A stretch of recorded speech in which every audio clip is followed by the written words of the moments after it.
Hare Krishna, thank you so much for that beautiful kirtan. These are very talented devotees, and we're excited to have you on. I'm my name is Sarvabhauma Das. I met Gaura Bhagavan quite a few years ago in Mumbai, Bombay, India. And what year was that, Gaura? Do you remember? I think it was 2014 January, like, or the late December, or early January, 2013 January, December, or 2014 January, like that. I was. We met, and I was intrigued with that he was from Iceland. I had a godbrother from Iceland, and I knew there weren't too many devotees from Iceland initiated at that time in the world. There still are not a lot. And I was, he shared his dream or desire to someday go back to Iceland and help establish Krishna consciousness in his native country. And this was at the time of Radhanath Swami's Vyasa Puja in Mumbai. And can you briefly give us an idea, Gaura, of what the situation has been in Iceland up until the time you and your wife, your good wife Dayarupa, Dasi, went to Iceland? What was going on in Iceland over the years before that? Yeah, it's an interesting history. I'm trying to do it briefly, but yeah, briefly, in a way that's kind of interesting to hear at the same time, without being too brief or too detailed or like that. Some like a balanced story. So basically, if you know the geography, Iceland is like a very remote island. It's like, most places are like either in a continent or next to a continent or something. Iceland is kind of just like a island that is just like sprung up in the middle of nowhere. I mean, literally, it has from eruptions. It's like a volcanic island. So it's very far from everything. There's nothing near Iceland. You have to fly for at least 3 hours to go to any major country. That makes it difficult. Iceland makes it difficult to establish anything in Iceland, because you can't really just cross a border and go there, and also because the population is so less. When I was young, it was around 200,000, 250,000 people in the whole of Iceland. So traditional methods of going there and going on book distribution, traveling from city to city like they do in most countries, that's not an option. Even you can do that for like 1 month, and then you kind of you will start meeting the same people again. So you can't do that. So our traditional methods of starting a center in new countries was not even an option in Iceland. So what has been happening since the mid to late 70s? Devotees have gone there for excursions, like usually in the summer, gone for like a week or two, usually done a few books, maybe on Harinam, maybe they have given a lecture at one university or something, and then they come for a visit, they have a nice experience, they usually meet nice people, and then they have to just go back because there is no basis for them to. They don't have any financial ways to sustain themselves. There's no, there's like, it's just a small place. It's so few people. There's no there's like that. It's just that's, and this kind of this has been going on. That kind of thing has been going on since the late 70s. Because it's to come here and establish something, it's just very difficult if you're not from Iceland, because you don't have any family or friend, no network of people to depend on or take help from, So So that's kind of the situation. That's just given a context of what Iceland is. It's just like, but at the same time, it's a very fascinating country. It's kind of it has a unique history.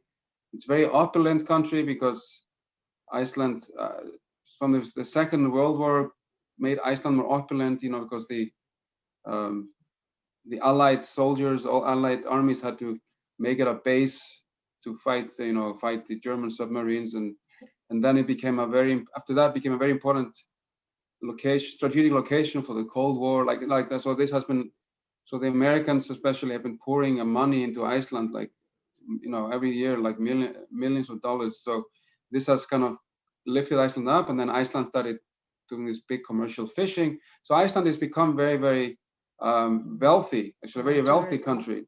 And now its tourism become, since the crash, 2008 crash, tourism has like skyrocketed. So so Iceland is kind of interesting in a sense. It's very opulent. It's very exotic. It's very, in people's minds, it's kind of like the, what do you call it? Like the promised land almost. It's anyway. It's just it's an interesting place in that sense. So so it has this mystique and attraction to people. And it is actually, if you come to Iceland, it does strike us like a very unique place. What usually hits people when they come out of the airport is the fresh air. It has kind of, the air is so fresh you can almost eat it, as my wife said that when she first came. And cold. I mean, the landscapes are very, they're very unique. They're very fresh. There's so much. It's so charged with freshness and prana. You feel like you're in some primordial time of the dinosaurs or something. Everything is so new. So it has this magneticism. A lot of people, a few friends of mine that have come there, they find it like one of their favorite places they visited, and they have visited a lot of countries. There's something about Iceland, they can't even explain it. So Iceland is like that. So it's an interesting place. It's dynamic. Yeah. Icelanders are an interesting bunch of people. They're called Nordic people mostly, but with a lot of Celtic influence, because we have, it's a mixture of Celtic and Nordic people, the original Icelanders. And now, of course, Iceland is a country of lots of immigration has happened recently. Like in most countries, a lot of people move here for work and so on from different parts of the world, mostly from Europe, Poland, Lithuania, Philippines, Thailand, like that. So, yeah.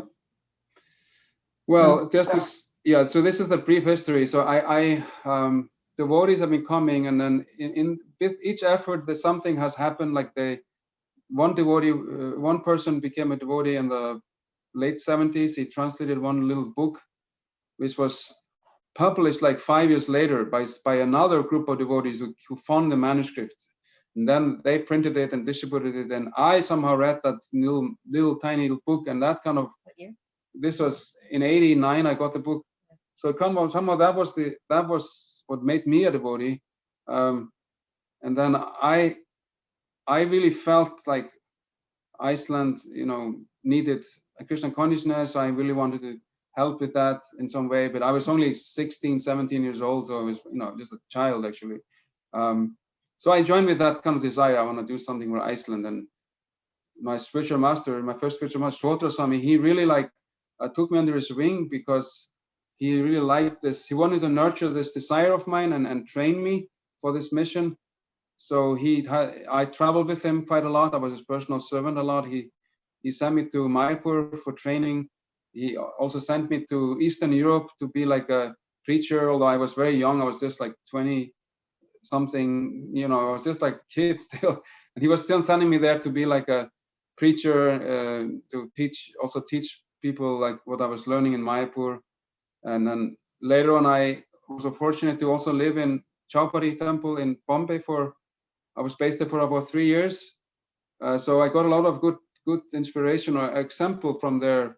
From that, a very exemplary temple. So it gives me a lot of inspiration how to preach to, people who are maturely settled, people who are professionals and so on. So So anyway, so I got a tremendous amount of inspiration and training and so on. I mean, not many devotees have actually had this opportunity.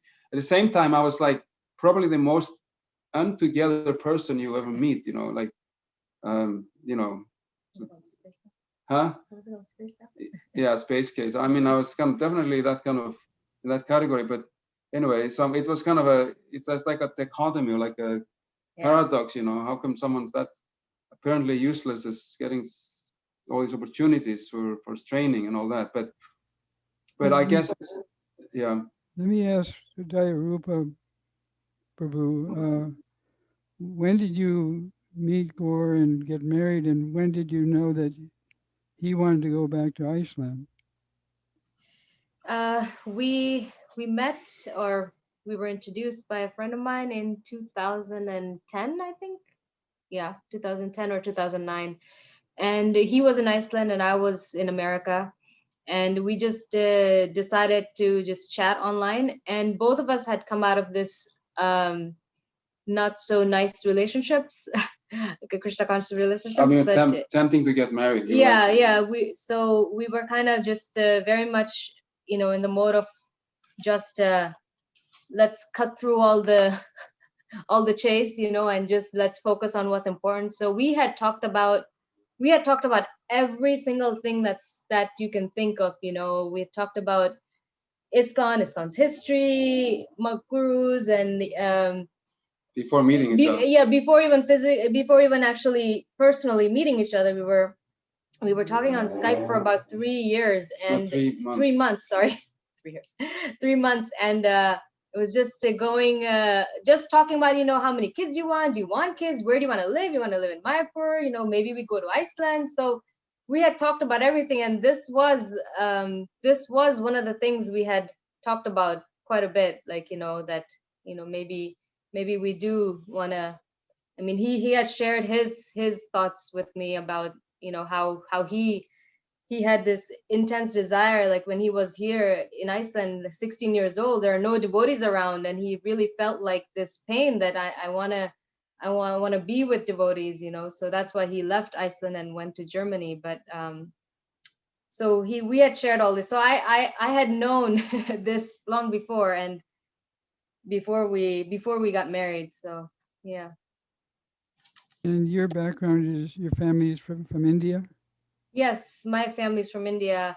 My parents, or my father's side of the family, is they're from Gujarat. We're from Gujarat, so we practice Balaba Sampradaya. Like my grandmother was, you know, she had this little baby Krishna deity that she would worship, and the whole thing, you know, the offering of the food and all these traditional things that were being done. But I was very young. I was only 13 when I moved from India to USA. So I remember all these little festivals and stuff, but I never really knew any philosophy. And then when we moved to the US, my parents were like, oh, it's better to give the kids some kind of knowledge of our culture.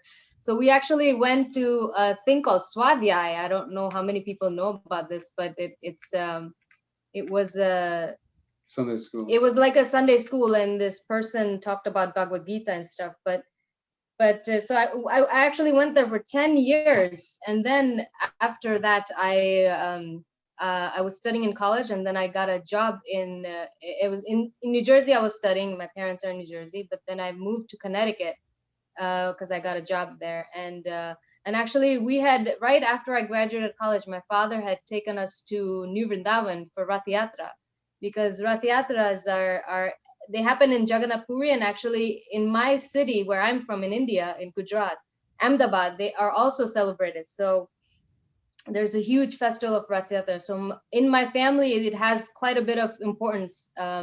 So my father's like, yeah, let's go to New Vrindavan. They have this nice Rath Yatra. And that was the first time I saw devotees, and I had a lot of mixed emotions. And but after that, you know, I was like, okay, I need to find a job. So I found a job and moved to Connecticut. And that's where I really, my coworker, not Indian, he was just a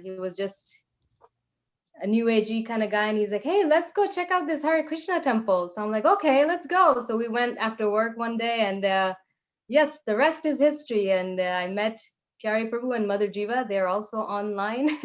Thank you for joining. So I met them. They are this devotee couple who has been running ISKCON of Connecticut since before I was even born. So many, many, many, many years of dedication, nonstop dedication there. So yes, so that's how I joined, and yes, sorry, went on for a long time.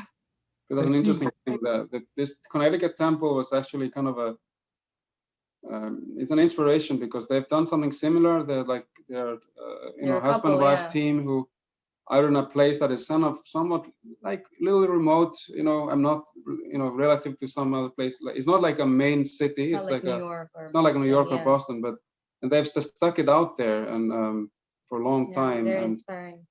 So it's kind of so that was. And it has grown very nicely into it's a very nice community. It's very inspiring for people to come there, although it's not some mega big thing, but it's just the quality of the devotee association and this very down-to-earth approach to things that Pyari has, and it's kind of everyone likes it. Yeah. Now he appeared. Hare Krishna, Pyari Prabhu. I think Pyari Prabhu spent some time in Houston a long time ago. But I think he deserves some credit for inspiring you both. Oh, absolutely. I mean, this wouldn't be possible if it wasn't for them and the Hartford Temple, of them, of course. You're muted, by the way, Pyari Prabhu, if you want to say anything. Because, I mean, I joined in Connecticut and I got all my training from these two devotees, so it's very much, this is an extension of Hartford, we say often. Yeah. I was trained by Pyari also. Oh, wow. Haribol. This is Jai Baladev in Houston. He's one of Tamal Krishnamurti's first disciples in America. Jai. Pyari on Radha Damodar Party was called The Living Legend. No, wow. I'd like to hear these stories. I haven't heard many specifically about Pyari Prabhu. Yes. Pyari's famous for his humor, I think. So we have to get a joke from Pyari before we finish tonight. Yes, definitely. I'm kind of speechless, but Jai Baladev, we traveled together for a while on Sankirtan, and he was always nice, humble devotee. And Sarvabhauma was also, he didn't travel with me though, I don't think, right? Did you? I don't know. But anyway, I was in Houston for, I think, a couple of years. Wow. Yeah. Still haven't made it to Iceland. Oh, this coronavirus. Our bucket list. Too cold for you. No. It's okay. If I can handle it, and I can't stand cold. Every day we have like an argument about, because Icelanders love fresh air, and he has to have the windows open, and I'm freezing. So every single day it's like, shut the window, and he's like, I'm suffocating. Shut the window, I'm suffocating. So. Yeah, that was my Sumati Mataji impersonation. She told Prabhupada, don't go to America. It would be too cold for you.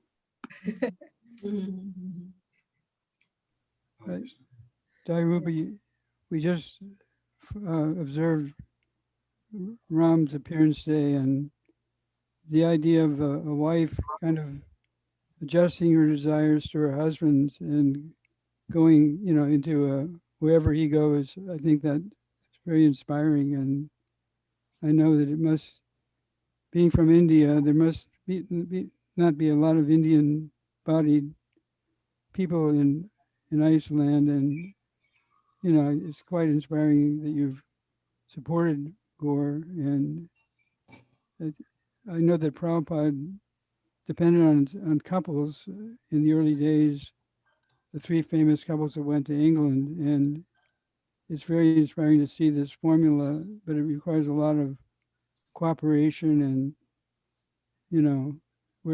thank you for doing what you're doing. Thank you, Prabhu. It's Krishna's mercy. Yeah, it's actually it's surprised my mom. My mom keeps asking me, so is your wife just satisfied being here? She doesn't like, she's not like, Yeah. doesn't want to go back to North America. She doesn't even understand this. And she said, no, she's just here. She's here and that's it. She's not, has no second thoughts. Yeah, it's kind of Yeah, she still asks me after 3 years. She's like, "Are you happy here? You like it here?" But yeah, yeah. it's quite a, it's quite a commitment she's making. It's not, yeah. Yeah, I'm gonna just recently. So what happened is that we kind of moved here, and it was funny because we actually had tried to establish a center in a very like, how you say? Passionate? We could say passionate. We tried to do it with a bang. Like in 2014, Yeah. we tried to come and buy buildings that are like, we just in 1 year we wanted to do everything, go from 0 to 100 like in 1 year, and somehow it didn't happen. So then we kind of said, okay, maybe we are supposed to do this like a lot later, 5 years, 10 years later. So we went back to we came back. I went back to America, and then we moved to a very big house in our neighborhood, like a really nice house. It was like a the American dream house kind of, and we had a very good time there. We were living with, there were devotees staying with us because we had so many rooms. We could actually rent rooms to devotees, and we would have kirtan in our house every day, almost every night, and it was a lot of fun. And then, but after like 1 year of that, we were like, this is not it. There was Something it was still funny how we missing. were like, we Yeah. were so in tune in this regard. We both felt like we have to do something. This is Something not was it. missing. I know this is nice, but there's some service we have to do. We just felt it somehow. And then I as soon as I graduated, I was first trying to find like, I was trying to get into a career in America, and then, but this just somehow this took over. I don't remember all the details. But anyway. It just happened like. And the funny thing is So that weird. she is like she never has a second, like there's no difference in her inspiration or what she wants to do, or how it's just like, it's we're very synchronous, in what we want to do and what's in our hearts. It's very kind of very deep down what we want to do. It's always the same thing. It's very interesting. I think it's like, it's clearly Krishna's, it feels like we're both implanted with the same kind of desires. Yeah, we're like from, one is born in Iceland, one is born in India, and then, like that. It's funny. So then we moved here, and then instead of, this going from 0 to 100 in 1 year, we kind of just started. We got this tiny apartment, this 1 bedroom. That's where we live now, and we just started doing programs in our living room, and I've been doing that for now almost 3.5 years. Yeah. And we're just really struggling. It's very difficult actually to be so far away, and not having devotee association, and somehow just like alone, and but it gives there's a lot of mercy that comes by doing something like this. And I've been reading like Shyamasundar Prabhu's book. He's Chasing Rhinos with the Swami. So he's talking about this. When you really put yourself out there, then Krishna is kind of, you almost like force Krishna or prompt Krishna to step in and to make some miracles happen. And this is actually what we've been experiencing actually every step of the way. How we moved there, how we acquired a property for ISKCON in the same building where we live for like 1/3 the price of any other property that we would have we were looking at, because it was and then this property was already approved for a restaurant, and somehow when this was put on sale, the person selling it didn't mention that it is, otherwise so many restaurateurs are looking for properties like that because they're so valuable. Because to get something approved for a restaurant that is not already a restaurant is it's more expensive than the property itself. The property itself is, so I mean, so many miracles have happened like that. Yeah, it's like as soon as we like decided, okay, we're moving, everything, it seemed like Krishna was just like, okay, this is gonna happen now, that's gonna happen. So every single piece started to just fit in. We sold our house in America without even putting it on the market, which is very kind of almost unheard of, because it was quite old house. And somehow I got a job without applying for a job. which is really strange because the local language is not English, it's Icelandic. And my background is in math and actuarial science, and I could that industry doesn't even exist here, or maybe it exists on a smaller scale, but in the government section, and I'd have to learn Icelandic. So my sister-in-laws were just saying like, oh, you can work in the kindergarten. And I had never taken care of a child in my life, so I was like, I was worried. But it just like I said, like we're saying, it's just all these miracles started happening. Krishna just arranged things like right and left. We didn't have to do much at all. I got a job without even applying for it. I was just talking to a friend, and just to get an opinion, my sister-in-law told me about her friend, and just to get his opinion of what I could even do in Iceland. And he said, oh, okay, just come, when you come to Iceland, just come see us again, and we'll I think we can offer you a job. So they just offered me a job without even, so there were so many tiny little things that just happened. Like he got into a university for a master's degree, because in America it would have taken him a year to get into a school, because you have to do this GED. No, I forgot. GRE. Yeah, for accounting, there is some additional GRE or something you need to take, and that just preparing for that and taking it would have taken another whole year. And in Iceland, he got into it like in less than 2 weeks. He did a phone interview, and they're like, oh, okay, they are even closed for admissions. Yeah, they were even closed for admissions. So then he ended up getting a job with an accounting firm. So it was just a series of like miracles that just made it so clear, and it was so clear that this was the time, and it's Krishna's arranging all this. So. And we got like indication from Prabhupada also in New York. We went to 22nd Avenue just before our birth. That's when we decided this, and in the same day somehow we were brought back to 22nd Avenue 3 times without even intending to go in there. We were just somehow anyway. I just felt like Prabhupada was saying yes, go. And I mean the final thing I want to say, and this is more like the internal aspect of doing something like this. It gives a lot of, it really gives you my realization, you can't understand our philosophy. I mean, this is me sharing with you. I mean, you're like, I'm talking to you like you are my gurus, and I'm just telling my childlike, like a child who discovered, there's a house next door, something like this. So what I realized is that we can't actually understand the philosophy unless we ourselves become a link in this Guru Parampara, because we have been like picked up by a link in the Guru Parampara, Prabhupada and his disciple followers. Unless I become also a link by connecting to others, then I won't actually realize the philosophy. It won't, unless it flows through me, this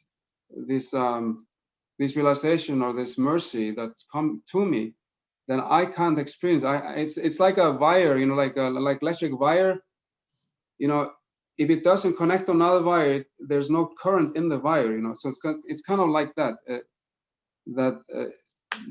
This Krishna's mercy is so unimaginable, actually. How he comes in his holy, how he comes as a deity. He's there personally. I was thinking of a deity this morning in Kiritari in Sweden. When I was a new Bhakta, I could see this is actually Krishna is here, and I had this realization. And I'm just thinking, they're so kind and come just for us to and here as the holy name Prabhupada came.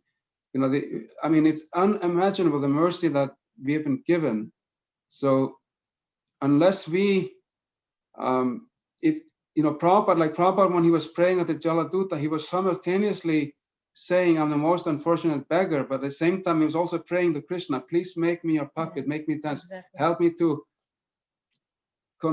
convince them about your message. So he's simultaneously feeling very fallen and simultaneously praying for others. So I realized that, that praying for others is actually how we, actually save ourselves. We save ourselves by praying for others. And it's, so it's kind of so it gives a lot of realization. So, so Anyway, so this is what, I've learned to understand this, that the very act of trying to share Krishna consciousness, it really makes one more strict, makes me Krishna conscious, and it's kind of almost a byproduct of trying to repay the debt to Krishna, to Prabhupada, to the spiritual master, to the Vaishnavas. So yeah. So anyway, it's my good fortune, I have this opportunity to be here, Yes. It sounds like Yeah. just by going, you've put yourself kind of in Krishna's hands. And, when I was thinking when you first were planning, you looked at kind of an expensive building or something, and it seemed like you were trying to start big, maybe. But just by going, I think Krishna appreciated your devotion, and sounds like he's been reciprocating nicely. Yes. Yes. But it Definitely. takes a lot of patience, like Prabhupada, he struggled for like a lot for 1 year. I mean, I heard one time one of his disciples saying that when you read the Lilamrita, the struggles he went through is just like a tip of the iceberg of the actual struggle. It was an unimaginable struggle he went through, before he went. And then, so it takes patience. It's not like you cannot expect Krishna to immediately do something. One has to be very patient. So that's what I realized, because it's been a while. I've been here almost 4 years now, and and we're seeing a lot of reciprocation. And then the other thing is that we are actually just like a little, like we're just taking part. We're just assisting. It's always a group effort. There's a lot of different people who help. Both people who come and help us. Like recently, like we have these 2 boys, who just joined. For 30 years, no one from Iceland has joined ISKCON anywhere. And suddenly, just now when we started, like in the last 6 months, 2 boys have joined after 30 years. 2, I mean, not 1, 2, and they're actually sitting together in the same temple. And this hasn't, I mean, it's like, yeah, I mean, this is inspiring us a lot, because we are thinking, I'm twice their age now, and I don't know how long I can go. And we were kept thinking, so okay, we go there, how long will it take us to train someone, and then we see there's already like another generation, getting trained up, that didn't have much to do with us even, some of it. And so, I mean, we are just playing a small part. A lot of other people are coming and helping. We are very limited. We are just 2 people. We have a lot of other things, that our own sadhana and other things going on, but a lot of other people are participating, helping us, both also financially. Like we didn't have for this project, for instance, for the restaurant, we just barely could somehow come up with a down payment for the building. It's also with help for people, but most of the construction now has been donated by different devotees, friends especially. So we are just like a small. We are very tiny. We are just, Krishna is actually, what I realized, Krishna is actually doing everything. He's just, everything is done by Krishna. And we are just like the witness of his miracle. That's kind of the fortune that we have. We are actually able to witness his miracle. Yeah, because I often wonder, like, why is Krishna putting us here? We got like he said, we're unorganized, and we're not charismatic. Like you see so many devotees, you see them like give class, or you see them chant, and you're like, wow, and I'm wondering, like, why are these 2 hopeless people in Iceland? Like, why is Krishna putting us here? For what reason? But it's just him, he's just orchestrating everything. It's so clear, because just how things are coming up, like the place downstairs came about, and it's for us, it's very clear that these are just like little Krishna's, what do you call it, little. Yeah, I make it something. We feel like we're like little 2 ants, and Krishna is giving us like little grains of sugar, like out of his kindness. And it's so wonderful that no one, when we first came here, we started the programs, you know, we were, of course, we just put it on Facebook, and that was the only thing. And every time, like, one girl came and she knew a little bit about Krishna consciousness from Lithuania, and she really helped us. So she started like, okay, I'm gonna post, I'm gonna invite more friends and post it here, post it there. So she helped us. Then she went away to Spain for a little bit, and then another person came who was so enthusiastic. He was more into Kundalini yoga. He's a Kundalini yogi, but he loved chanting, and he loved prasadam. So he kind of like really encouraged us, like really. And he was the one who was always encouraging us, like, you should have a donation box. Why do you not have a donation box? So he was very, very supportive. And then he had to go back to Lithuania. So then there was another person who came. So it seems like every time Krishna is so kind to us. We're never left alone. He always sends like a little help from here and a little help from there. And yes, so it's just for us, it's a constant, like, okay, this person, I mean, this is happening. So it's like, of course, it's so clear that it's Krishna's arrangement, you know. Even us, because of this planning for this restaurant, we had decided to go to Norway for To study a just restaurant there. study the restaurant that he went to. He was in. I was aware of this nice yeah. restaurant in Oslo. Yeah. Yeah, so we decided to go to Norway, but then we decided to go to Denmark also. There was some family of mine in Denmark. Then we said, oh, let's check out the Copenhagen temple. I haven't been there since 1997. That 20 years, yeah, more than 20 something years, and so we didn't know nothing about the Copenhagen temple, and then it turned out that that's actually becoming the most inspirational temp center in all of Northern Europe. I mean, in the Nordic countries. Young brahmachari energy. Yeah, it's like the, you know, the ISKCON in the 70s is kind of remanifesting in Copenhagen. Like the last 6 months, like 6 new brahmacharis have joined the ashram, and they're all like fired up brahmacharis. I mean, in Denmark is a very hedonistic kind of country. It's like one of the most difficult places to preach, one of the most atheistic parts of Europe, and it's becoming like this blossoming of Krishna consciousness, you know.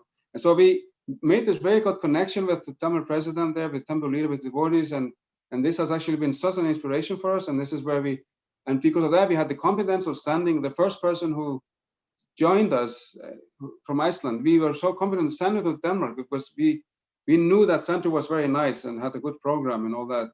Otherwise, we wouldn't have, you know, you can't send someone somewhere if you don't know that place or how, you know, what the program is. That, and we're still building up here, so we are right now, we're only in a 1-bedroom apartment. So he stayed with us for a month.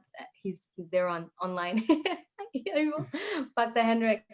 And it's a little difficult because we're trying to, you know, I'm working full time and he's working downstairs, and we were really wanting to give him a lot of association and a lot of, like, you know, just Krishna consciousness, all the different aspects of what you get in a regular temple. And it was so difficult, you know. And we're like, okay, you have to experience the real thing, because we cannot give you that right now, because you know, we're in such a crazy time and not a best situation. So we were able to, because of this connection with Denmark, which happened just you know, without us even thinking about it. So we were able to, like, you know, tell him that this is a really good place to check it out. Go check it out. At least stay for a month, if anything. So he's there. I hope he's yeah.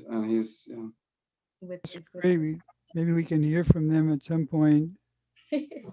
I also got interested originally because I had a godbrother from Iceland who his family moved to Michigan when he was young.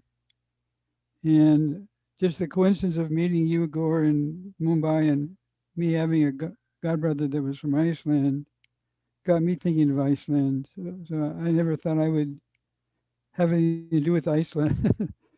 I like warm climates and all that, but somehow Krishna arranges so many things. Yes. My godbrother might be on, but maybe we could hear first from the Bhaktas from Iceland, that they could say hello to us. putting you on the spot. Hare Krishna, everyone. Please accept our humble obeisances. All glories to Srila Prabhupada. Jai, yes, so we're both living in the Copenhagen Brahmachari ashram here. My name is Hari Venu Das. I just moved here into the ashram about 10 months ago or something like that. And yeah, it's a really nice blooming place and a lot of, right, I mean, of course, now in the COVID situation, it's not so much happening, but we are squeezing every single drop out of it, basically. Whatever we can do, we do. Yeah. So, what about you, Bhakta Henrik Prabhu? Well, I was really interested in coming here, and with the grace of Gaura, Bhagavan, and Dayarupa Devi Dasi, I was able to come here, and the bhaktas, the brahmacharis here, they're really kind and really generous people, and I'm really grateful for being here in the grace of Prabhupada. Yes, and I know, at least for me, and I think him also, somehow or other, I feel this responsibility to stay in connection with Iceland and go there in the future and preach. And even though it seems very scary to preach to, because in Iceland, you know everyone basically. And that is definitely very a scary thought to all of a sudden come after some years as a monk and tell them, you know, about the God and everything. It's very scary, but still I feel responsibility and being pushed to do it. Yeah. Thank you very much. It's an interesting point you made there, actually, because Iceland, our preaching strategy is we have to be so sensitive to how small the place is. You cannot do something extremely like public, you know. You cannot just go on Harinam every day and like, you know, you have to do things so gently, you know.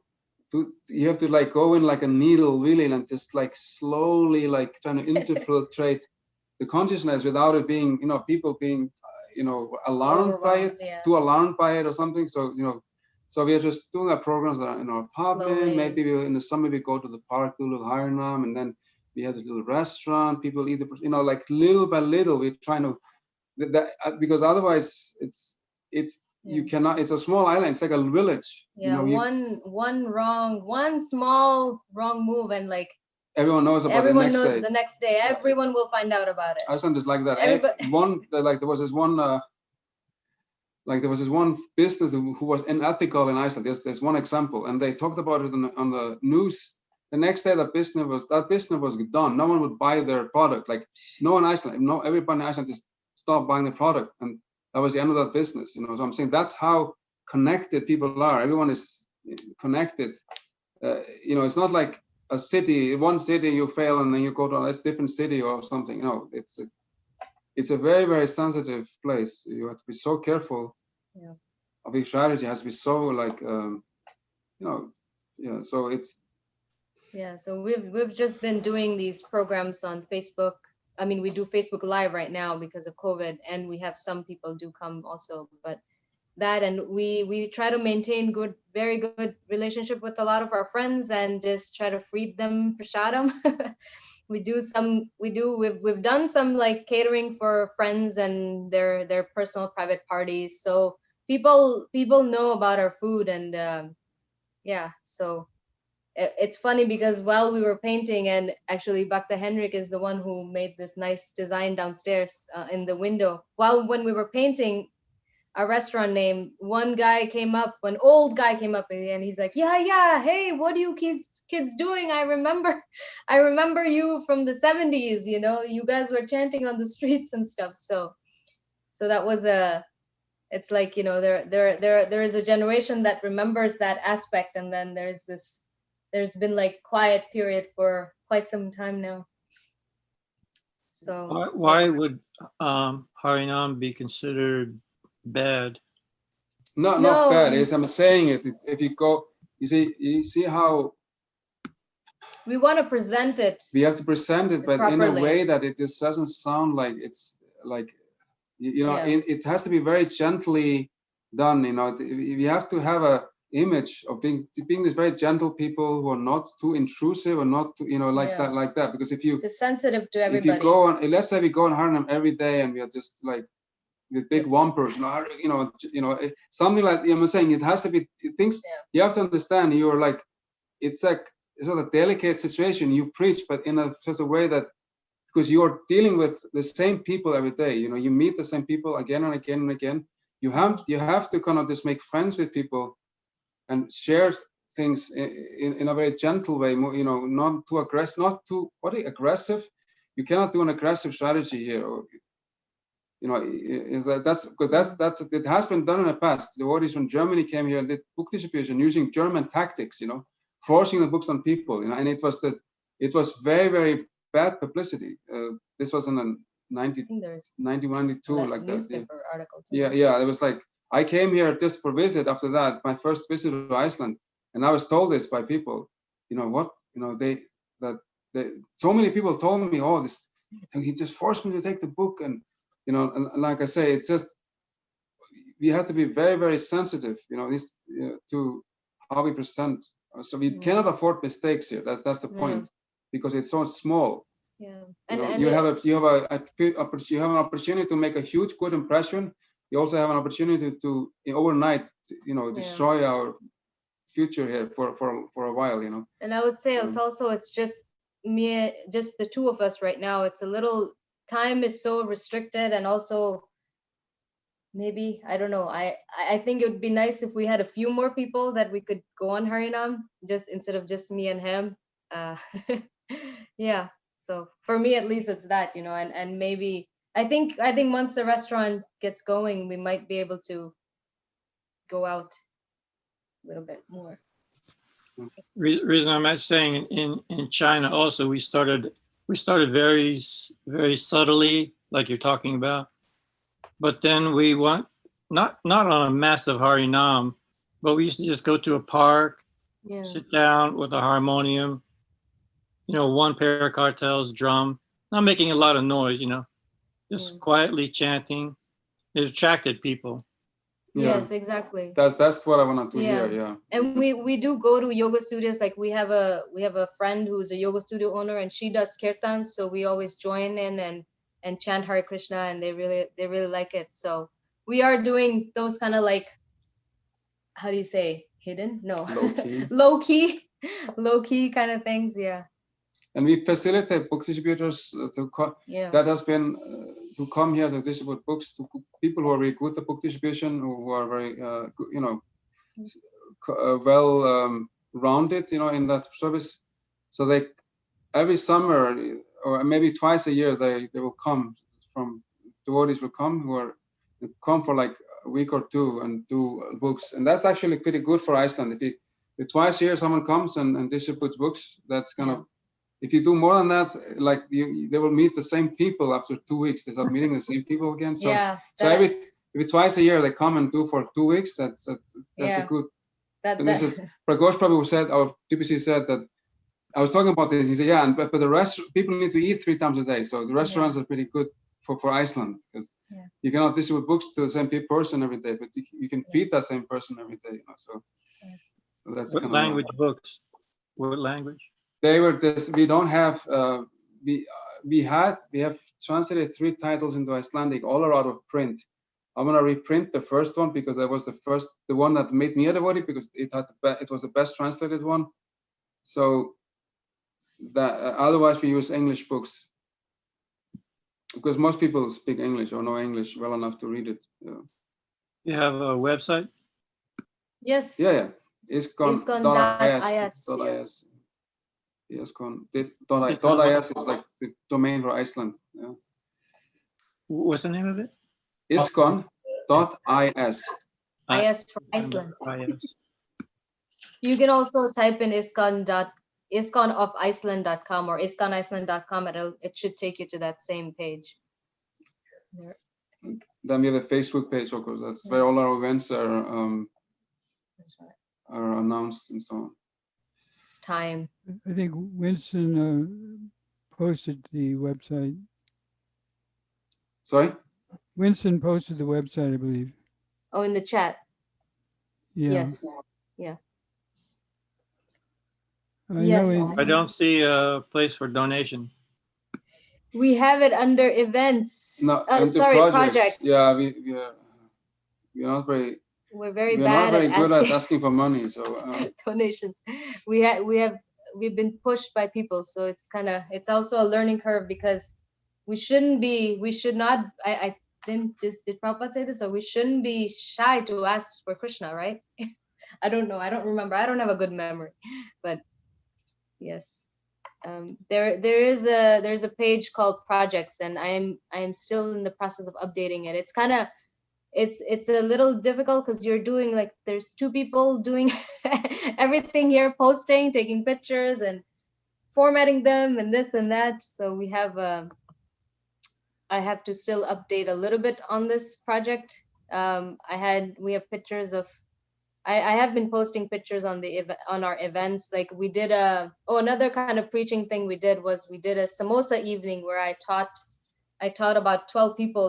That's all I could fit in my apartment. Samosas, how to make samosas, and it went really well. So little things like this.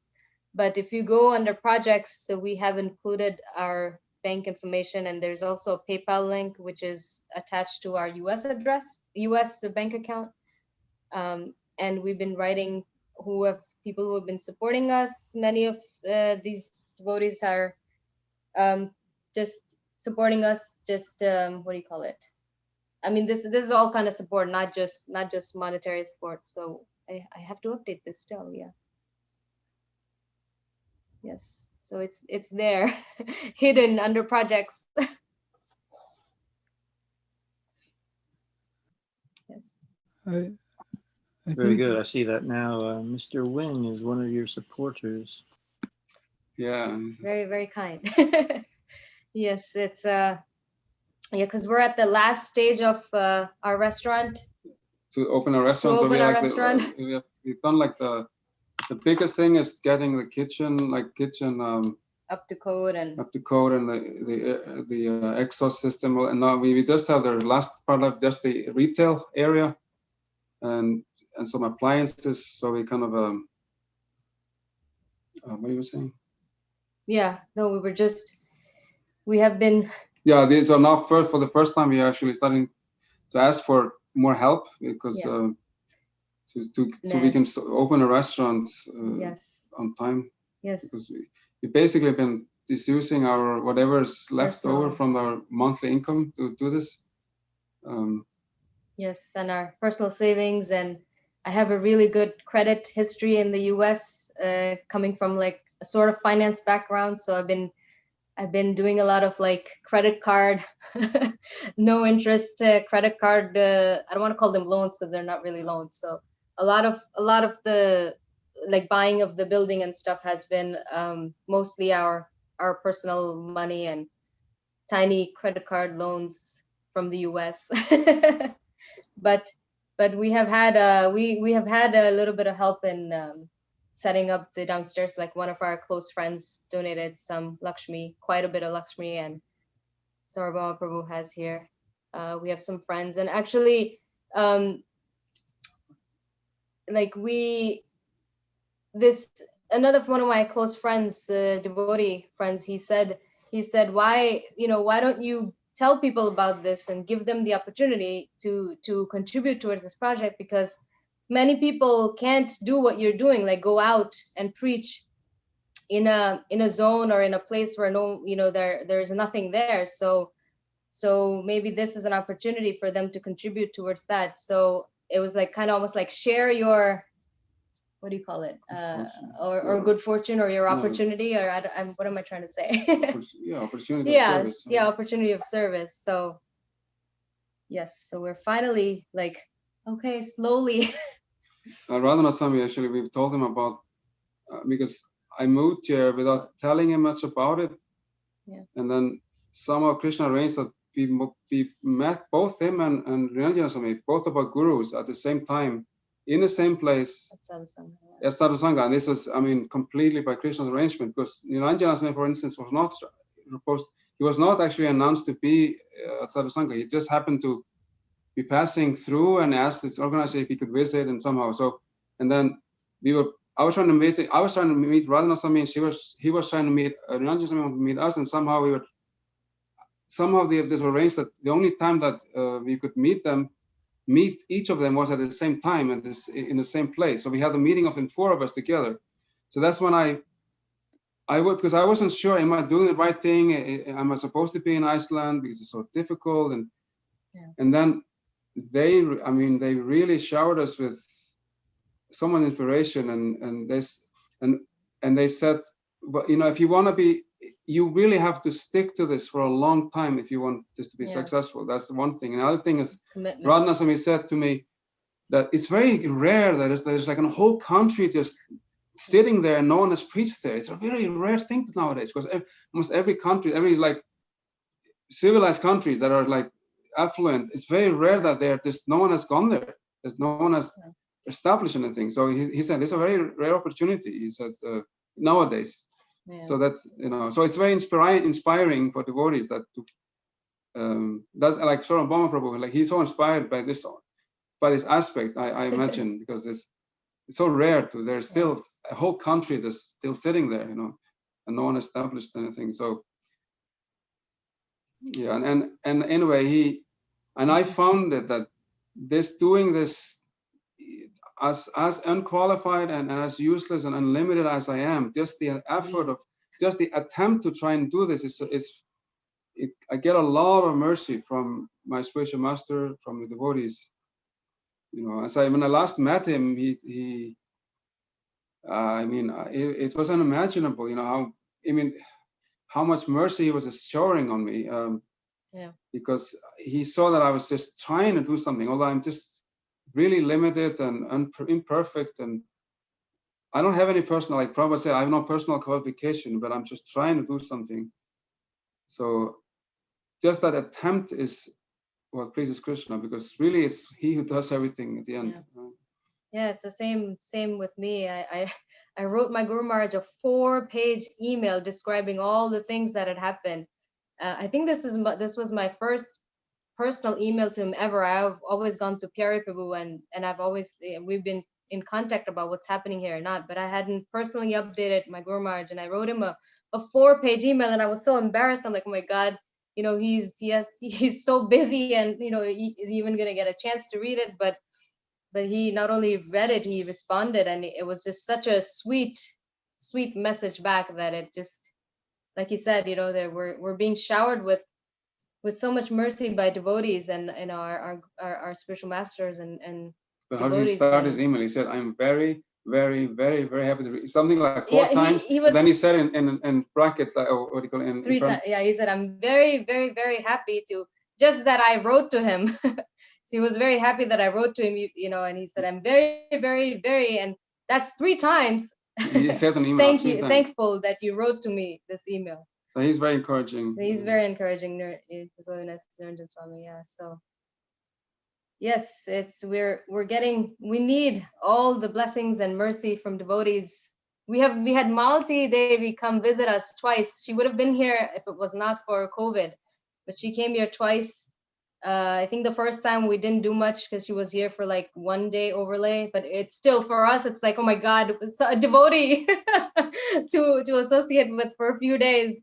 But the second time she came, we did some programs. We did one here and like 2 out. 2 public ones. So it was very nice. So it's very nice to have some devotees come visit here. And we're in the middle, so Europe and America, people are traveling, so they can always pick Iceland Air and come here. Yeah, most airplanes actually, they pass over Iceland, even if they don't land. Because it's kind of this what do you call it? This I don't know. The way the route is always goes in like a over Iceland. Yeah. So, but if people use the Icelandic airline, for instance, then they get a free stopover on the way either to America or to Europe. For like 5 days, yeah. And they can, without paying extra, they can stop for here. the ticket, yeah. Yes. give us Blessing. their association. Yeah, we had a few devotees visit too, so it was really nice. Yeah. Anyway, I originally got interested from my Icelandic godbrother, and I think now he'll be able to, Premier Bhakti, now he'll Is he be here? able, I think he might be here. The And thing is that Ollie's Estman Ultra, is Yeah. that him? Yeah, I think he's there. he'll be able No, to no, get, he has a township meeting. He's a big Oh. wig. Yeah. anyway, he'll be able to get prasadam if he comes to Iceland now. Yes, let's. Yeah, We're definitely. hoping. One way or Yes. other, you'll feel him. Yes, one way or other. Anyway, does anybody Yeah. else have any questions? Haribo? Yes, I have a comment, Sarva. Okay. Hare Krishna, thank you so much for your wonderful conversation. I was able to visit Iceland many years ago, back in about 1992.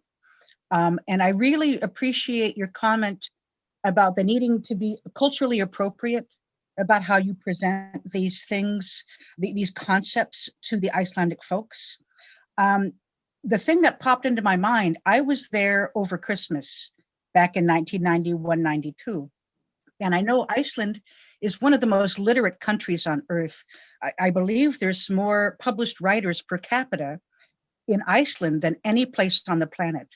And I know on December 24th, I know I'm going to butcher the pronunciation of this, but there's the Jólabókaflóð, which is the Jólabókaflóð, yeah, flood. I was just reading about it today, actually. That was an author who published his first book, and he said that phenomena of this, how many books are published during Christmas, it's called a flood, because, and all local author, and these are not translated titles, all locally written, produced books. Yeah, please continue. Now, I'm wondering if would it be like a really cool, culturally appropriated thing to specifically hand out Bhagavad Gitas or other Prabhupada literature on that day? Is that something that might work for spreading the word? Might be, yeah. In English or what? I don't know what this festival is. No, but- she doesn't. She's saying there's an actual date when actually, I didn't know there was a specific date. I just know that during Christmas, it's a tradition that people get a book as a Christmas gift. Like Oh. you will always get at least 1 or 2 or 3 books, and it's usually like the top 10, one of the top 10 titles published. Really? So there's like so before Christmas, maybe 2 weeks or up leading up to Christmas, a lot of books get published, more than way more than any other time of the year, because everybody knows that that's the time that people want to buy a book to give to someone else. So it's a good time to actually maybe publish one of our books or something. Right, exactly. Yeah. Yeah, the family I stayed with, they celebrated this on the 24th, on Christmas Eve. Okay. And, they gave local folks books to each other, but they were also giving books from America. And, I'm just wondering if that might be a interesting time for you guys to put out an Icelandic version of the Bhagavad Gita or any other books that you might want to distribute. Yeah, that's a good time. Yeah. Yeah, timing wise is a very good timing to do that. Yeah, because Bhagavad Gita has not been published in Icelandic since 1940, maybe. That was the last time they published Another version of Gita. Yeah, not there's only been Prabhupada's, 2 versions. One was in 1917 and one was like 1933 or something like that. It was like, so for almost 100 years there hasn't been any edition of Gita published in Icelandic in the local language. So, well, it sounds like it's time for another one. Yeah, but it's a big undertaking. Yeah, he's the PPT wants us to start with small books Big first, books, yeah. because the production process in Iceland hasn't been going on for almost 20 years, and so I'm trying to republish this one book, but I think there's someone else has to be the main translator, someone who can do that as a main service, because it's almost, if you really want to translate a law or it has to be your full-time service. I mean, also you're very empowered, like Prabhupada, who could just just manage the whole movement and write. Yeah, I'm not that. I don't have that capacity of multitasking so much.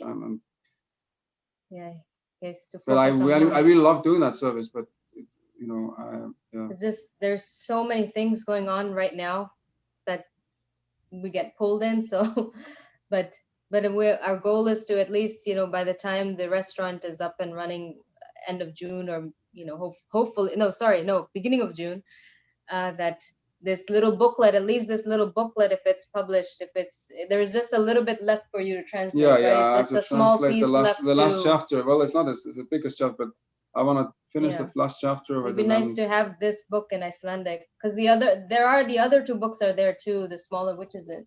Sri Easy Shopanishad? John and Easy John, but they're out of print. They're out of print, and yes, they were not translated by devotees, so there's a lot of mixed what do you call it, philosophy in there. Oh, boy. Yeah. Yes, so those can't be just, I mean, we could just reprint them, but it the would point not. is you would have to go through each one of them. Yeah. And but the first one was very well translated. I mean, at very One you many. read. Yeah. Yeah. But that one is, yeah, and it's smallest too, but it is the best introductory literature also. It has like everything is contained. That made me a devotee, you know. I just that one little book because it kind of answered all my questions. I think it's just experts from different smaller Prabhupada books, right? Yeah, it's 2 or 3 exceptional with Science of Civilization and one introductory and 2 chapters written by devotees, an introductory. There's 7, 10, the 8 purposes of ISKCON, or was it? I don't know. 7 purposes of ISKCON, or something like this. Small. Something like that. So it'd be nice to have this book published when we start the restaurant too. Yeah. So That they would be are working on wonderful. that too. Yeah. I wish you all the best. Hare Thank you. Krishna. Thank you, Hare Krishna. Nice book topic. Yeah, very good. Very good point. Books. Books are very important.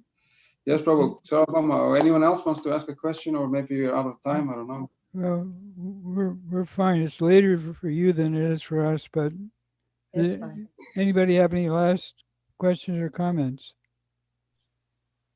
Hare Krishna, Prabhu, it's Purnamai. Yes. Hare Yes. Krishna. Prabhu, Krishna. Haribol, I have a question.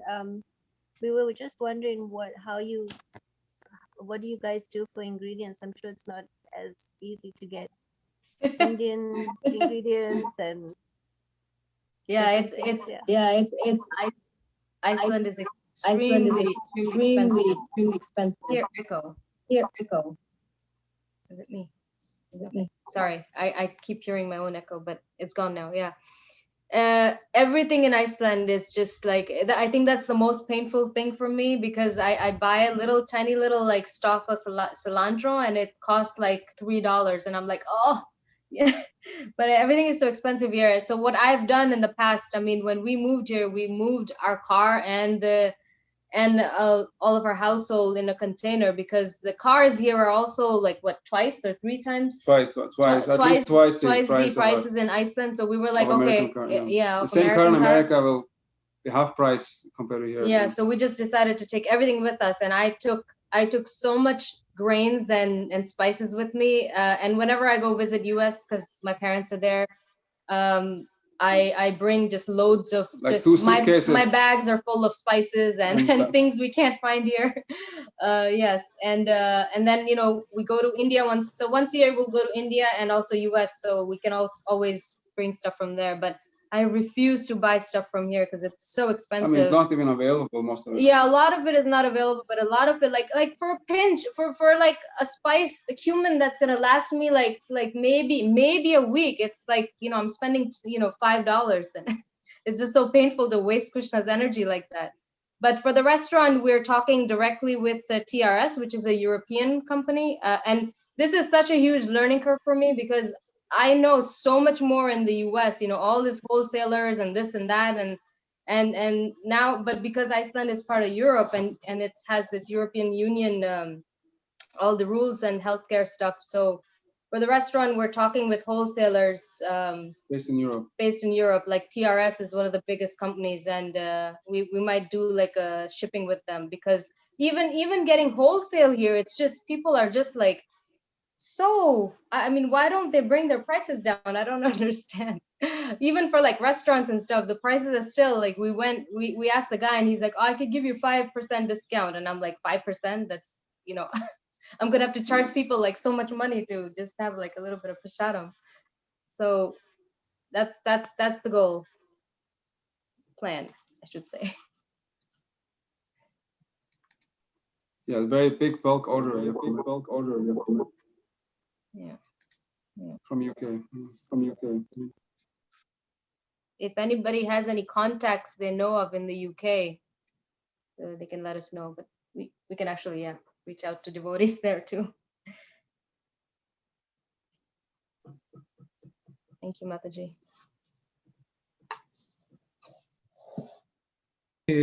Maybe we can end, but it's been such a delightful to have you on, and we're praying everything goes well for you, and thank you for your service. Yeah, please give us your blessing. Help us, give us the ability to revive people's remembrance of Krishna in Iceland.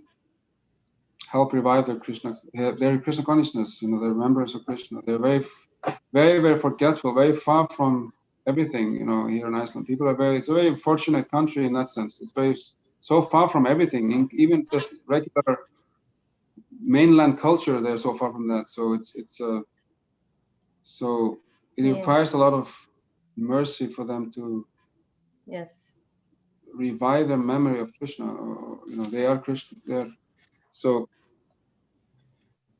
I'm praying to Krishna to help them, help me, help be an instrument of his mercy. But I am also praying to you to bless us, bless the people of Iceland, because the blessing of devotees make everything possible. So, so we pray to you all for your blessings and kindness and compassion on us. One thing, Kamal Krishna, he spent some time in Israel in the latter years. And Israel is a very, you know, inclusive culture. And he said, just make a lot of friends, you know, and that was, he said, don't try to convert everybody, but the devotees in Israel, they got friends with a lot of yoga teachers, and you know, they made a lot of friends. So that's one thing that I'm sure you can do. Yeah, that's what we've been trying to do mostly. We don't preach. If people don't come to our house for our own program, only then we will really like preach to them. Everyone else, we're just friends. We will do things with them. We'll do events with them. Give them prasadam. Give them prasadam like that. Most important. Because that's how you do things in a small place. You just. And then even the mentality of the Icelandic people, it's there's a saying here, "Tettarettas," which means like everything will be fine. Everything will work itself out. Everything will work itself out. So there is no, I don't know if there is this thing like we have, like, you know, life is suffering, or there's, you know, I think for them it's just like, oh, it's okay, it'll work out. Very, very relaxed, and so yeah.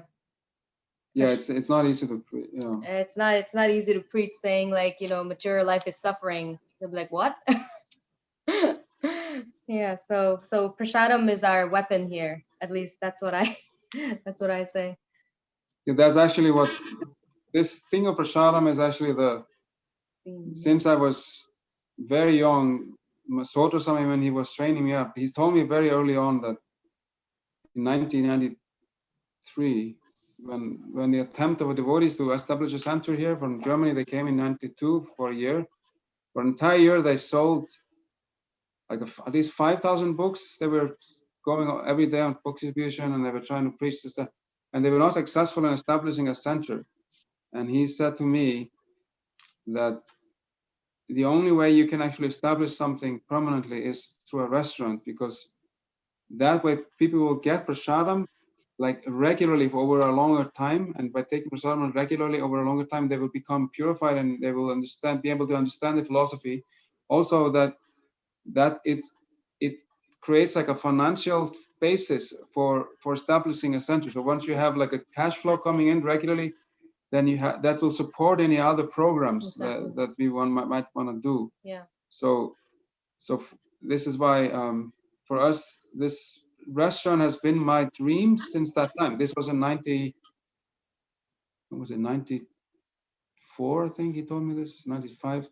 So this is 25 years ago almost. He told me this, 26, he told me this.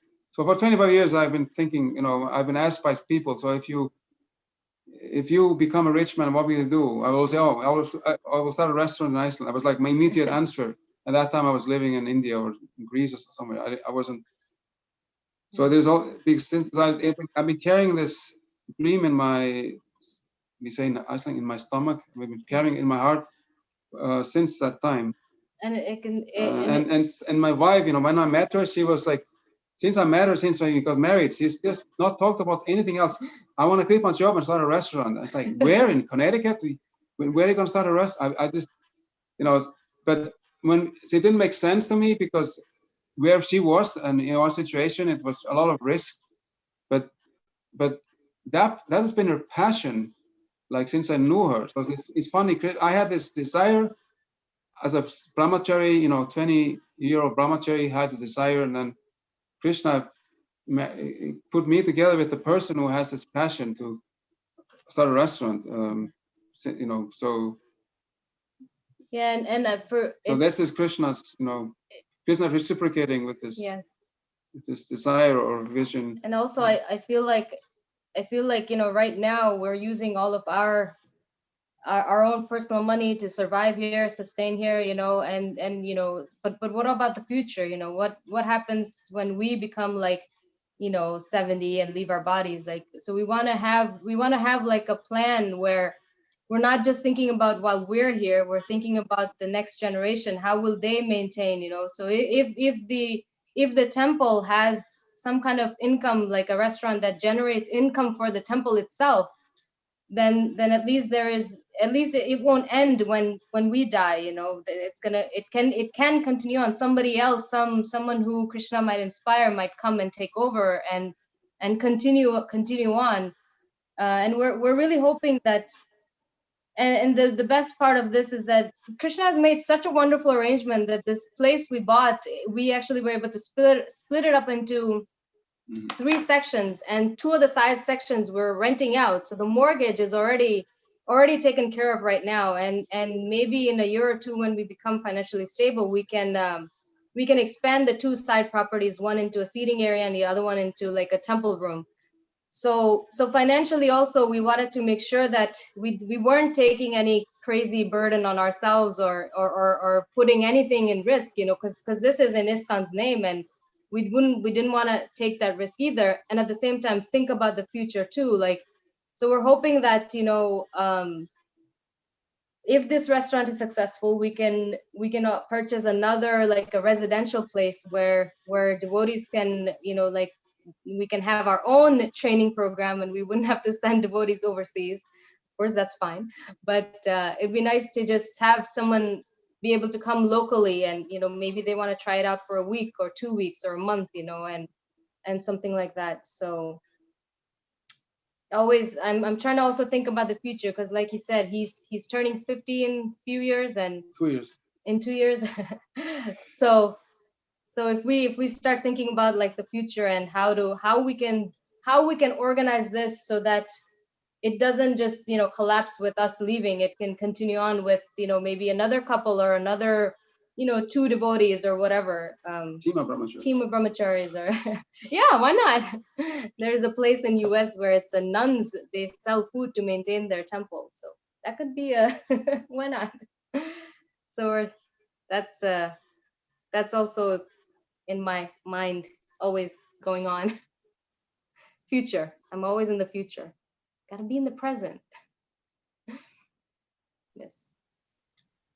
Okay, I think we can maybe end on that note. Hare Krishna. Give us our blessing, give us your blessings, and visit us, Iceland. Follow us on Facebook, send a little Hare Krishna message so we don't feel lonely. Would be Hare great. Krishna.